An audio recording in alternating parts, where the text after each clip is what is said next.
Este programa es presentado por Amazing Facts.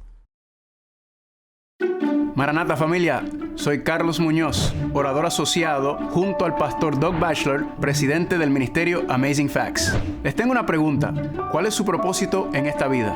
O dígame, ¿qué sucede después de la muerte? ¿Estaremos brincando de nube a nube, tocando arpas? ¿O sufriremos infierno y castigo eterno? ¿Y qué es la marca de la bestia? ¿Ha escuchado de ella? Ahora les tengo una respuesta. Estudios bíblicos de Amazing Facts. 27 lecciones totalmente gratuitas con respuestas a estas preguntas y más. Inscríbase hoy mismo en amazingfactslatino.org y busque la sección Estudios de la Biblia. O si vive en Estados Unidos, llame al número 1-888-788-3935 para más información. Maranata familia, bienvenidos a nuestro programa Amazing Facts Latino. Yo soy Carlos Muñoz Acosta, tu servidor y orador para este programa, el cual tu vida nunca será igual. Gracias por acompañarnos, a todos los que nos están viendo por medio de las redes sociales, la televisión, quizás nos escuchan por radio, y también a aquellos que se encuentran presentes aquí. Gracias por estar con nosotros durante este viaje espectacular por la palabra de Dios. Les recuerdo que siempre tenemos una oferta gratis. Y este programa también tiene uno y se titula Una ciudad colosal en el espacio. Es un estudio sobre el cielo y sus diferentes aspectos. Así que queremos que usted reciba este regalo completamente gratis. Ahí en pantalla puede ver la información para adquirirlo. Ahí nos pueden enviar y decir queremos la oferta gratis. Tenemos preguntas, peticiones de oración y dependiendo si no nos estás viendo y estás escuchando, al final del programa tendremos más información para que usted pueda contactarnos también. Y estábamos en Apocalipsis capítulo 12 y vimos cómo aparece en el cielo una mujer. Apocalipsis 12:1. Apareció en el cielo una gran señal, una mujer vestida del sol con la luna debajo de sus pies y sobre su cabeza una corona de 12 estrellas. Y estando encinta clamaba con dolores de parto en la angustia del alumbramiento. Esta mujer, entonces, la representación del pueblo de Dios, de la iglesia, ¿verdad? En la Biblia hay muchas referencias en donde la esposa de Cristo es representada por esta mujer. Pero vimos también que dice Apocalipsis que esta mujer está siendo atacada, ¿verdad? Está siendo invadida por medio del dragón. Apocalipsis capítulo 12, 17 dice: y entonces el dragón se llenó de ira contra la mujer y se fue a hacer guerra contra el remanente de la simiente de ella, los que guardan los mandamientos de Dios y tienen el testimonio de Jesucristo. Este es el gran conflicto en donde Satanás le está haciendo la guerra a la iglesia. En primera instancia, se la hace para evitar, ¿qué cosa? Que nazca la simiente prometida, el campeón, el héroe de Génesis 3:15, que es la simiente que es Cristo, ¿verdad? Pero habíamos notado que en el versículo 5 dice algo muy peculiar. Y ella dio a luz un hijo varón que regirá con vara de hierro a todas las naciones, y su hijo fue arrebatado para Dios y para su trono. El versículo 5 de Apocalipsis 12 hace referencia, alusión, inferido, porque no está explícito, del nacimiento, de la vida, de la muerte, de la resurrección y de la ascensión de Cristo en un solo versículo. Repito eso, Apocalipsis 12:5 habla o menciona el nacimiento, la vida, la muerte, la resurrección y la ascensión de Cristo al cielo en un solo versículo. Y la pregunta es ¿por qué? ¿Por qué razón? Y la contestación es fascinante, porque el enfoque de Apocalipsis capítulo 12 no es en el niño, no es en la simiente, sino es en la mujer o en la iglesia. Apocalipsis capítulo 12, de hecho, nos está hablando sobre la historia del pueblo de Dios desde el comienzo de la historia de este mundo hasta el final. Más adelante iremos versículo por versículo, más detalle, a estudiar el capítulo 12, que es mi capítulo favorito de mi libro favorito, del libro de Apocalipsis. Ahora, la pregunta que nos hacemos es, ¿qué sucedió en el cielo antes, durante y después de la ascensión? En otras palabras, nos dice que el niño fue arrebatado, fue tomado para el trono, hacia el cielo. Entonces nos preguntamos, ¿qué ocurrió en el cielo antes, durante y después de la ascensión de Cristo? ¿Será que Cristo está en el cielo tomándose una piña colada, virgen, esperando que el tiempo pase para regresar? No. Cristo está haciendo una obra muy importante que también iremos estudiando y analizando durante este tiempo en el cual vamos a estar juntos. Pero nos hacemos la pregunta entonces, ¿cómo es eso? Y para eso quiero que me acompañen, por favor, para empezar nuestro estudio en el libro de Daniel. Vayan conmigo al libro de Daniel. El libro de Daniel, como recuerdan, habíamos dicho, va tomado de la mano con el libro de Apocalipsis, ¿verdad? Daniel y Apocalipsis son como el pan y la mantequilla, ¿verdad? Como el arroz y las habichuelas o los frijoles. Quiero que vayan conmigo, por favor, a Daniel capítulo 7 y vamos a comenzar nuestro estudio en el versículo número 9. Noten lo que dice aquí. Estuve mirando hasta que fueron puestos tronos, ¿verdad? Noten, tronos, un número indefinido de tronos. Y se sentó un anciano de días. Así que tenemos el anciano de días sentado en el trono y hay varios tronos, cuyo vestido era blanco como la nieve y el pelo de su cabeza como lana limpia. Su trono llama de fuego y las ruedas del mismo fuego ardiente. Así que el trono de Dios, ¿qué tiene? Dice aquí que el trono de Dios tiene ruedas. Y aquí está el anciano.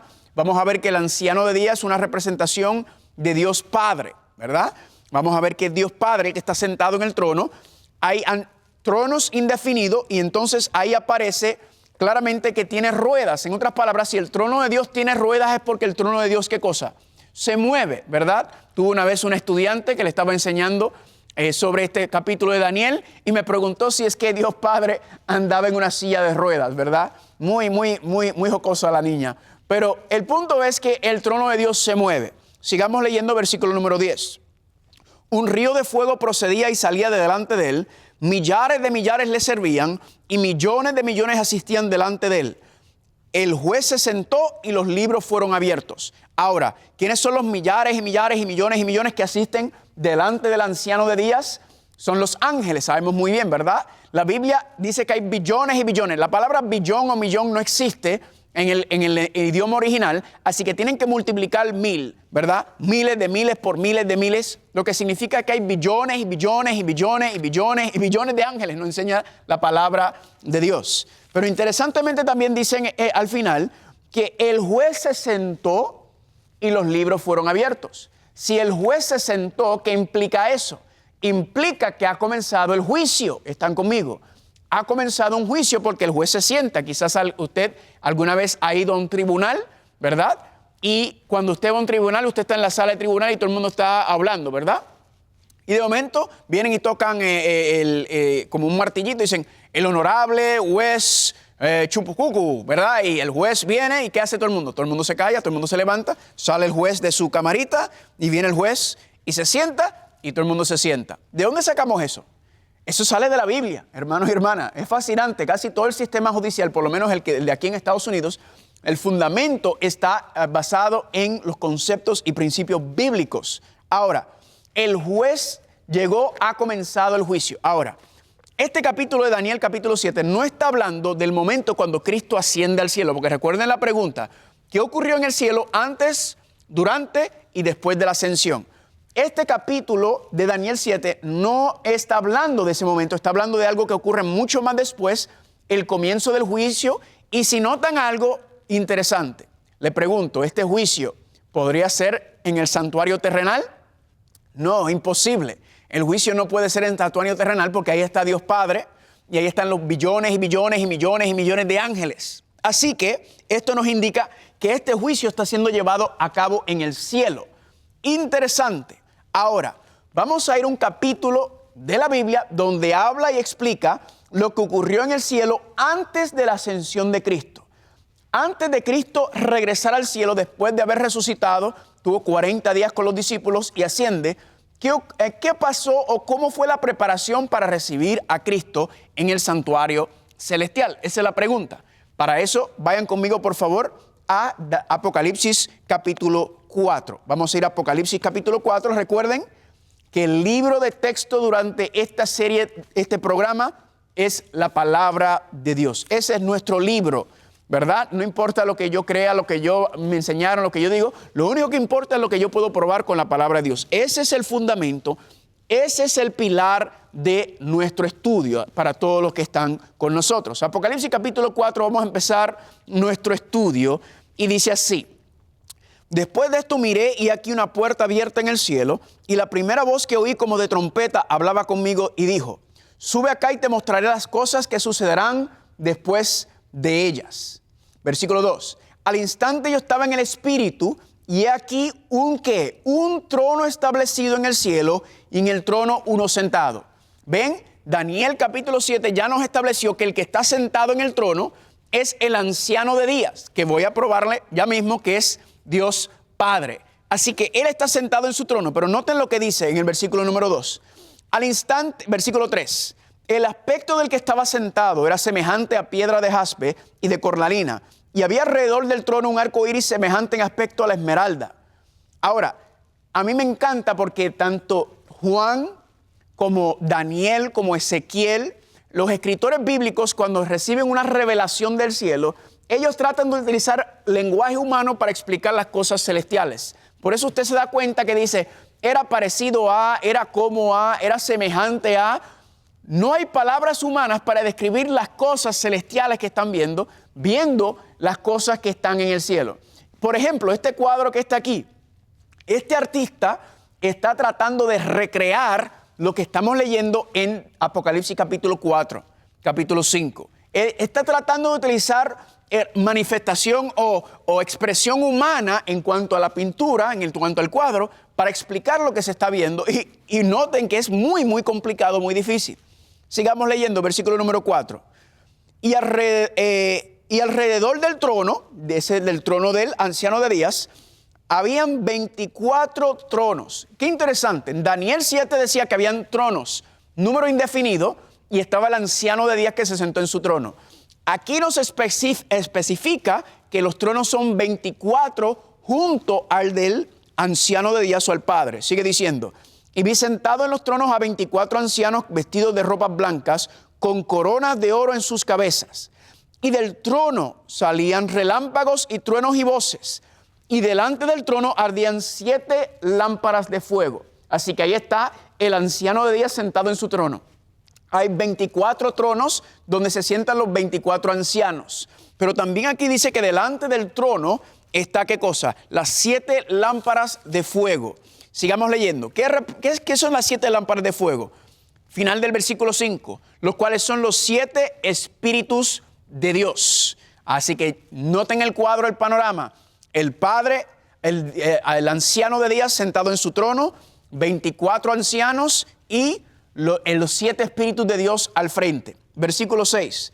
Delante del trono habían como un mar de vidrio semejante al cristal, y junto al trono y alrededor del trono 4 seres vivientes llenos de ojos delante y detrás. Ahora aparecen 4 seres vivientes. Y quizá usted se está preguntando, ¿y qué es todo esto?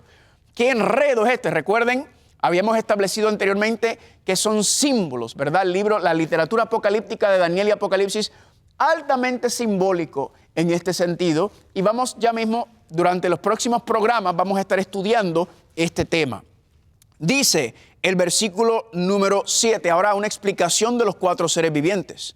El primer ser viviente era semejante a un león, el segundo era semejante a un becerro, el tercero tenía rostro como de hombre y el cuarto era semejante a un águila volando. Vamos entonces a parar ahí un momento y vamos a empezar a desglosar esto. Vamos a empezar a estudiar este tema. Vamos a ver entonces qué representan todas estas cosas. Así que ya tenemos el anciano de días, 24 tronos con 24 ancianos, 7 espíritus de Dios delante del trono y 4 seres vivientes alrededor del trono. Vamos entonces a empezar a ver qué representan todas estas cosas. Vamos a empezar con los 4 seres vivientes. Los 4 seres vivientes, según el contexto, representan 4 ángeles especiales que están alrededor del trono. ¿Cómo lo sabemos? Puedes ir a Ezequiel capítulo 1 en adelante y nos dice que hay una visión del trono de Dios y hay 4 ángeles, 4 seres vivientes que mueven el trono de Dios y los representan como ruedas porque efectivamente son los que mueven el trono. El Espíritu Santo los dirige y mueven el trono. Aquí también en Apocalipsis nos muestra que los 4 seres vivientes son ángeles. Noten lo que dice el versículo número 8. Y los 4 seres vivientes tenían cada uno 6 ¿qué? 6 alas y alrededor y por dentro estaban llenos de ojos. Así que si tienen alas es porque son ¿qué? Son un nivel especial de ángeles, ¿verdad? Un nivel especial de ángeles que se encuentran ahí. Así que eso no es difícil de entender ni de encontrar la respuesta. Vamos a hablar entonces ahora de los 24 ancianos. ¿Qué representan los 24 ancianos? Bueno, Un anciano se le llama el anciano de día, y en una iglesia los ancianos y el pastor es básicamente el mismo concepto. El ministro son aquellos que dirigen la iglesia, son aquellos que están al frente de la iglesia, son los que la administran espiritualmente y a todo nivel. Así que aquí tenemos el anciano de día, que sería el jefe de los ancianos, ¿verdad? Y ancianos sentados en el trono. En otras palabras, esto nos muestra que Dios no gobierna el universo de manera exclusiva dictatorial, sino que Él incluye a su creación en las decisiones. Esto es como un concilio lo que estamos viendo, y Dios incluye a sus seres creados en las decisiones que se están tomando en cuanto a la dirección del gobierno universal. Ahora, ¿qué representan los 24 ancianos? Yo voy a proponerle y le voy a mostrar la evidencia bíblica que es razonable concluir que los 24 ancianos representan los gobernantes de los mundos no caídos. Voy a repetir. Los 24 ancianos son una representación de los gobernantes de los mundos que nunca cayeron. Ahora, ya surgen varias preguntas a base de lo que acabo de decir, ¿verdad? La primera pregunta que alguna gente se hace es, pero ven acá, ¿existen otros mundos? ¿Verdad? ¿Existen otros planetas? Oh, vamos a ver aquí un momento. Tenemos que nosotros vivimos en un sistema solar. En nuestro sistema solar hay 9 planetas o 8, dependiendo de la ciencia que usted sigue, y tenemos un sol o una estrella. Dentro de nuestra galaxia llamada la Vía Láctea hay billones y billones y billones y billones y billones de estrellas. De hecho, nuestro sol, nuestra estrella, es uno de los soles más medianitos, ¿verdad? Así que multiplica eso por 10 planetas por cada uno, hay billones y billones y billones y billones y billones de planetas y estrellas. Esta gráfica que está aquí muestra cómo ese punto que usted quizás pueda ver ahí representa dónde está nuestra galaxia, la Vía Láctea, en una constelación de galaxias. Y dentro de la constelación de galaxias, adivinen qué, hay billones y billones y billones y billones y billones de galaxias. ¿Verdad? La cabeza a uno se le vuelve un revoltillo tratando de pensar en esto. Y la ciencia ha encontrado que hay billones y billones y billones y billones y billones de constelación de galaxias, donde existen billones de galaxias dentro de cada una de esas constelaciones y billones de estrellas y soles o soles y planetas dentro de cada galaxia. Hermano y hermana, el universo es infinito, la astronomía ha encontrado. El universo incluso está expandiendo y es interesante porque Dios paró de crear. Fascinante lo que estamos viendo en cuanto a la creación. ¿Están conmigo? Solamente en este planeta, la flora y la fauna, cada día encontramos nuevas especies de insectos, nuevas especies de plantas. Todavía apenas nosotros no conocemos ni lo que está en el fondo del mar. Incluso la ciencia ni siquiera entiende lo que está ocurriendo acá arriba todavía. Así que el universo es un misterio, así que es razonable concluir que no somos los únicos. Miren este versículo, 1 Corintios capítulo 4, versículo 9, noten. Porque nosotros somos hecho espectáculo al mundo. Espectáculo, la palabra griega es teatro. Somos un teatro al mundo, que son los cosmos, el universo. ¿Y a quién más? A los ángeles y a los hombres. Noten que aquí menciona 3 grupos. Los hombres, los ángeles, los hombres terrenal, los ángeles y ¿qué? Los mundos o el universo. Así que el universo entero está viendo lo que está ocurriendo aquí en este planeta. Ahora, cuando hablamos de los 24 ancianos, usted se pregunta, ¿y cómo es ese asunto? Vayan conmigo, por favor, al libro de Job. Vayan conmigo al libro de Job. Si usted tiene su Biblia, lo encuentra, lo abre a mitad, y debe estar el libro de los Salmos, y luego usted se toma para la izquierda, y ahí encuentra el libro de Job. Noten lo que dice el libro de Job en el capítulo número 1. Job capítulo 1, y vamos a leer el versículo 6 y 7. Dice así: un día vinieron a presentarse delante del Señor, ¿qué cosa? Los hijos de Dios, entre los cuales vino también Satanás. Y dijo el Señor a Satanás, ¿de dónde vienes? Respondiendo Satanás al Señor le dijo, de rodear la tierra y de andar por ella. En otras palabras, Satanás lo que le está diciendo es, yo vengo de la tierra, yo vengo de mi territorio. ¿Cómo es eso? Efectivamente, yo hubiera pensado que Satanás se presenta ante este concilio, que Dios lo hubiera echado, pero no, Dios le dice, Satanás, preséntase. Sabemos que esto fue después de la rebelión de Satanás, porque se le llama Satanás, no se le llama Lucifer. Y Dios le dice, preséntate. ¿De dónde vienes? Muéstrate ante el concilio. Y Satanás dice, yo vengo de mi territorio, de mi tierra. Usted se preguntará, ¿y cómo es posible eso? Sencillo.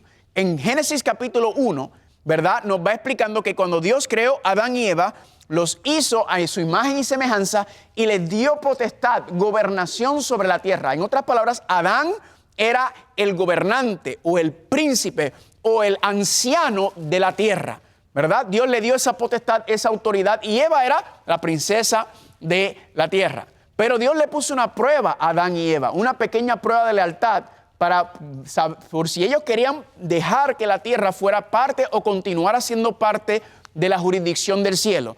Una pequeña prueba, el cual no pasaron, el cual Adán y Eva decidieron desobedecer a Dios y obedecer a la serpiente, a Satanás. ¿Y cuál fue el resultado de eso? Romanos capítulo 6, versículo 16 dice, si se someten a alguien para obedecerle como esclavos, se hacen esclavos de aquel a quien obedece. En otras palabras, Adán y Eva, al obedecer a Satanás, se convirtieron en esclavos de Satanás, y Satanás se convirtió ¿en qué? En el príncipe o en el gobernante o en el anciano de este mundo. Por eso fue que Satanás pudo estar en el cielo en este concilio hablado en Job. ¿Por qué? Porque él iba como el representante de la tierra, él era el gobernante de esta tierra. Él tenía el derecho legal de asistir a esta reunión. Usted dirá, no, esto no suena bien. Vamos a ver lo que dice Jesucristo en Juan 14, 30. Ya no hablaré mucho con ustedes, pues viene el príncipe de este mundo. Jesucristo confirma que hubo un tiempo en el cual Satanás era el príncipe de este mundo, y aquí estamos viendo efectivamente ese asunto. Así que en Job capítulo 1 hay un concilio, hay una reunión. Noten lo que dice Salmos 53 y 4. Vendrá nuestro Dios y convocará a los cielos de arriba. Esta convocación en el libro de Job es una convocación ¿de quién? De los hijos de Dios, que propiamente se le da al ser humano, pero también se le da a toda la creación de Dios, porque todos son hijos, creación de Dios. Entonces, en esta reunión que tenemos a Satanás, que tiene el derecho legal de aparecer en esta reunión. ¿Por qué razón? Porque él es el representante de la tierra. Un ejemplo, cuando se reúne la Asamblea General de las Naciones Unidas, ahí van las cabezas de Estado de todos los gobiernos del mundo. Y a veces en esas reuniones ahí aparecen dictadores, ahí a veces aparecen personas que son presidentes o primer ministros que no fueron elegidos democráticamente, quizás hasta por un golpe de Estado llegaron, pero sin embargo son reconocidos como ¿qué? Como la cabeza, el jefe, el gobernante de ese territorio, y tiene el derecho legal de aparecer frente a las Naciones Unidas y hablar en nombre del país. Algo parecido está ocurriendo aquí en la Biblia. Está diciendo que Satanás era el gobernante de la tierra, era el representante. Y usted dirá, eso que tú dices parece un disparate. Está bien, una evidencia más. 2 o 3 testigos debe ser suficiente. Vayan conmigo al libro de Lucas, Lucas capítulo 4, el Evangelio de Lucas, y noten cómo lo explica claramente aquí. Lucas capítulo 4, versículos 5 y 6. Dice así. Esto está hablando de la tentación de Jesús.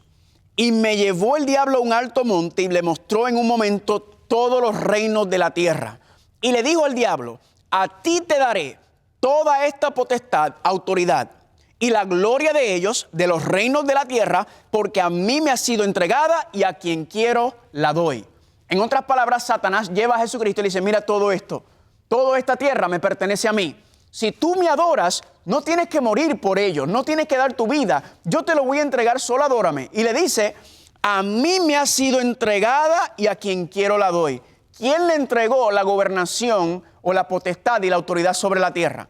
Adán se le entregó. Entonces, el que se supone que haya sido el que fuera al concilio en el libro de Job, era el representante de la tierra, que era ¿quién? Adán. Pero como Adán fue vencido por Satanás, entonces Satanás ahora tiene el derecho legal y por eso se aparece y representa en esa reunión. Por lo tanto, podemos concluir razonablemente que Satanás, que era el representante en ese momento, el anciano representando la tierra, tenía que haber sido ¿quién? Tenía que haber sido Adán el que fuera. ¿Están conmigo o no están conmigo? Fascinante. Ahora, algunas personas dicen, pero a mí me han dicho que los ancianos son los representantes de los mundos, no de los mundos no caídos, sino que eran de los redimidos. Vamos a ver ya mismo que aún Cristo no ha llegado al santuario en Apocalipsis 4 en el 5. Pero aquí unos versículos para ayudarnos para ver cuándo es que el ser humano se sienta en un trono. Noten lo que dice Mateo 19, 28. Y Jesús le dijo, de cierto digo que en la regeneración, cuando el Hijo del Hombre se sienta en el trono de su gloria, vosotros que me habéis seguido, también se sentarán sobre 12 tronos para juzgar a las 12 tribus de Israel. Según Jesucristo, el ser humano se sienta en el trono ¿cuándo? El ser humano se sienta en el trono en el momento, en la regeneración. ¿Cuál es la regeneración? La regeneración es cuando todo se haga nuevo, cuando todo esto se ha cambiado y transformado. Ahí el ser humano se sienta. Otra cita, Apocalipsis 24. Y vi tronos y se sentaron sobre ellos los que recibieron facultad de juzgar. Y vi las almas de los decapitados por causa del testimonio de Jesús y por la palabra de Dios. Ahí están sentados, ¿dónde? Sentados en los tronos. ¿Y quiénes son los que se sientan en el trono? Noten lo que dice, continúa diciendo, los que no habían adorado a la bestia ni a su imagen y que no recibieron la marca en su frente ni en sus manos, vivieron y reinaron con Cristo, ¿cuánto tiempo? 1000 años. Así que nuevamente el milenio ocurre ¿cuándo? Después de la regeneración, cuando todo entonces el ser humano se sienta en tronos. Así que si notan, está claro que el ser humano no se sienta en los tronos hasta después que Dios haya acabado con este mundo. Pero no debemos asustarnos. ¿Saben por qué? Porque gloria a Dios que Cristo, vamos a ver en el próximo tema, vamos a ver cómo Cristo le quitó la gobernación y el segundo Adán toma el lugar que el primer Adán perdió. ¿Para qué? Para restaurar a la humanidad en la presencia de Dios. Así que, basado en este estudio, en el próximo tema estudiaremos más, porque no hemos terminado. Apenas vamos empezando con Apocalipsis 4 y vamos a entrar en el 5 para continuar viendo este estudio sobre lo que ocurrió antes, durante y después de la ascensión de Cristo. Les recuerdo la oferta que tenemos de gratis. Se llama Una ciudad colosal en el espacio. Eso es completamente gratis. Ahí se encuentra la información para que usted pueda recibir eso. Si usted está escuchando por radio o tiene otro formato de escuchar, también nos pueden escribir en nuestro correo electrónico latino@amazingfacts.org, latino@amazingfacts.org. También nos pueden contactar en nuestra página amazingfactslatino.org. Ahí nos pueden enviar y decir, queremos la oferta gratis, tenemos preguntas, peticiones de oración. Y si usted se encuentra en el área del norte de California, en el área de Sacramento y quiere venir con nosotros en persona a estudiar la Biblia, escríbenos y le enviamos la dirección. Gracias por acompañarnos durante este programa y gracias por estar con nosotros. Que el Señor lo bendiga abundantemente. Gracias por sintonizar a Amazing Facts Latino. Nuestra misión es compartir la palabra de Dios y queremos regalarle un curso bíblico gratuito. También tenemos docenas de recursos más que le ayudarán a crecer más en Cristo. Visite amazingfactslatino.org o llame al 1-888-788-3935. Una vez más, si desea obtener cualquiera de nuestras ofertas gratuitas, visítenos en amazingfactslatino.org o llámenos al 1-888-788-3935 y no se pierda el próximo programa de Amazing Facts Latino con Carlos Muñoz. Este programa fue presentado por Amazing Facts.